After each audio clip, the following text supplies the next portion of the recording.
गायत्री गीता में आज मृत्यु से मत डरिए, इस बारे में गायत्री मंत्र का तत् जो शब्द है उसकी व्याख्या स्वरूप यहाँ पर गायत्री गीता में एक श्लोक लिखा गया है। वह श्लोक है, ततो वै निष्पतिः स भुवि मतिमान् पंडितवरः विजानन् गुह्यं जीवनमरणयो यस्तु निखिलम् अनन्ते संसारे विचरति भयासक्तिरहितः तथा निर्माणं वे निजगति विधिनां प्रकुरुते।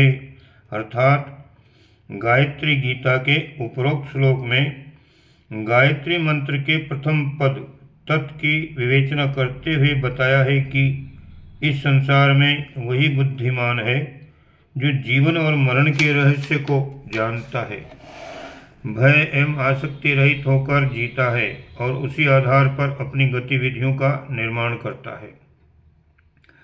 देखा जाता है कि लोग जीवन से बहुत अधिक प्यार करते हैं और मृत्यु से बहुत डरते हैं। फांसी घर की कोठरियों में रहने वाले कैदियों और असाध्य रोगों से निराश रोगियों से मिलते रहने के हमें अनेक अवसर प्राप्त होते हैं।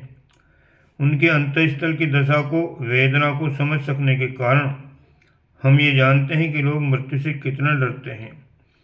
कभी खतरे की संभावना सामने आए, सिंह, व्याघ्र, सर्प, चोर, डाकू, भूत, अंधकार आदि का भय सामने आने पर प्राण संकट अनुभव करके लोग थर थर कांपने लगते हैं, होश हवास उड़ जाते हैं।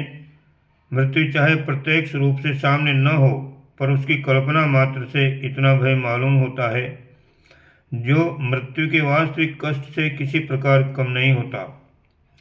प्राणों का भय सामने उपस्थित होने पर अधिकांश लोग अपने कर्तव्य, उत्तरदायित्व, धर्म, आचार, आत्मगौरव आदि को तिलांजलि देने में नहीं झिझकते।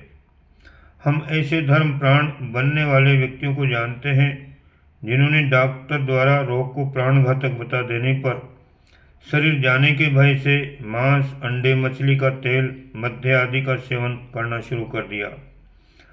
हमने ऐसी घटना देखी कि घर में अग्नि लगने पर अन्य साथियों की रक्षा की बात सोचे बिना केवल अपनी प्राण रक्षा के लिए समर्थ लोग भाग निकले और असहाय, निर्बल, बाल, वृद्ध उसमें जल मरे।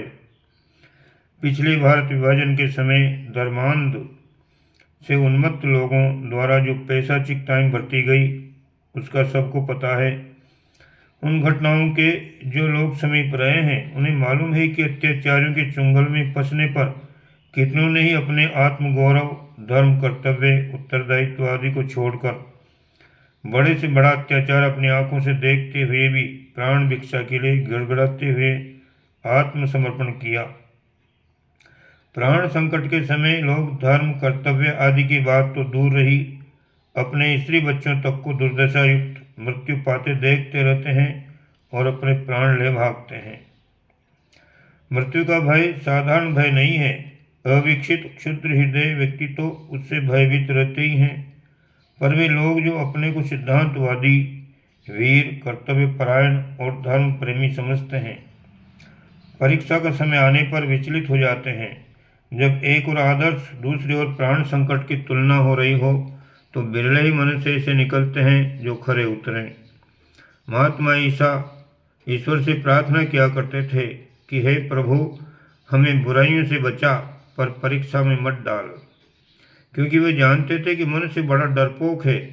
उसे शरीर से इतना अधिक मोह है कि प्राण त्याग तो दूर, थोड़ा सा शारीरिक कष्ट, आर्थिक क्षति या इच्छा पूर्ति में प्रतिरोध दिखाई पड़ता हो तो वह विचलित हो जाता है। जीवन का निर्माण इस प्रकार हुआ है कि निरंतर खतरे उपस्थित होते रहते हैं। निर्माण और विनाश दोनों ही एक दूसरे से प्रगाढ़ रूप से संबद्ध हैं। बीज गले बिना वृक्ष नहीं होता और फल टूटे बिना बीज नहीं बनता। नया जीवन धारण तब होता है जब किसी की मृत्यु होती है और मृत्यु तब होती है जब कोई जीवन नष्ट होता है। एक को धन तब मिलता है जब किसी के हाथ से वो धन निकलता है। जब समुद्र सूखता है तब बादल बनते हैं और जब बादल गलते हैं तो समुद्र भरता है। एक की हानि ही दूसरे का लाभ है। इस प्रकार के ज्वार भाटे ही जीवन सौंदर्य के प्रतीक हैं। रात्रि और दिन की भांति सुख दुख का, हानि लाभ का भी जोड़ा है। जैसे सुख शांति लाभ भोग ऐश्वर्य प्राप्ति के अवसर आते रहते हैं, वैसे ही कर्म भोगों के अनुसार एवं परिस्थितियों के अनुसार रोग हानि संकट क्लेश और मृत्यु के अवसर आना भी स्वाभाविक है। किंतु देखा जाता है कि लोग सुखकर अवसरों का तो प्रसन्नतापूर्वक उपभोग कर लेते हैं, पर जब दुख का अवसर आता है तो बेहतर रोते चिल्लाते डरते कांपते भयभीत होते रहते हैं। विनाशात्मक परिस्थितियां हर एक के जीवन में रहती है, क्योंकि वे आवश्यक स्वाभाविक सृष्टि क्रम के अनुकूल एवं अनिवार्य हैं, परंतु लोग उनसे बुरी तरह डरते हैं। विपत्ति आने पर तो डरते ही हैं, पर अनेक बार विपत्ति की आशंका संभावना कल्पना मात्र से भयभीत होते रहते हैं। इस प्रकार जीवन का अधिकांश भाग घबराहट और दुख में व्यतीत होता है। यहाँ यह आश्चर्य होता है कि विनाश जब जीवन का एक स्वाभाविक एवं अनिवार्य अंग है तो लोग उससे इस प्रकार डरते क्यों हैं कि धनी निर्धन संपन्न और विपन्न सभी का जीवन असंतोष अतृप्ति खिन्नता चिंता निराशा आदि से भरा रहता है। पूर्ण सुखी मनुष्य ढूंढ निकालना आज संभव नहीं तो कष्ट साध्य अवश्य है।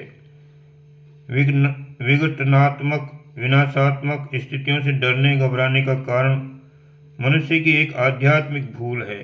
वह भूल यह है कि वह शरीर को ही मैं मान बैठता है। अपने आप को शरीर समझने के फलस्वरूप आत्मलाभ आत्मानंद आत्मरक्षा आत्मपरायणता आत्म प्रतिष्ठा जैसी विकृतियाँ दूसरे ही रूप में परिवर्तित हो जाती है। उनका स्वरूप शरीर लाभ शरीर आनंद शरीर रक्षा शरीर परायणता शरीर प्रतिष्ठा बन जाता है। क्योंकि आत्मलाभ अंतःकरण का ईश्वर प्रदत्त गुण है, जिस ओर जीव की स्वाभाविक रुचि होती है, इसी में उसे आनंद आता है और इसमें विक्षेप पड़ने से दुख होता है।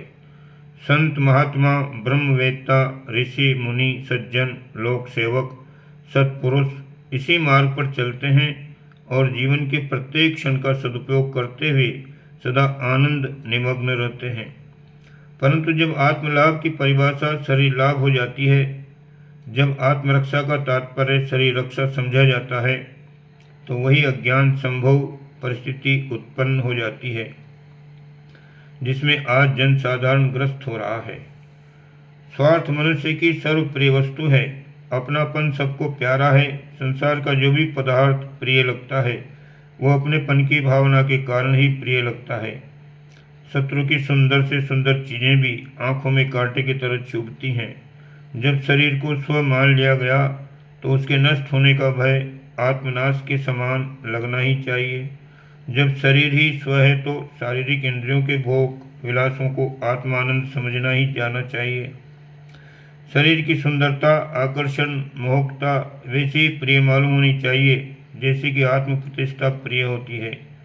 आत्मानंद के लिए बड़ी से बड़ी वस्तु का त्याग करना, बड़े से बड़ा कष्ट सहना आत्मपरायण पुरुषों के लिए साधारण बात है।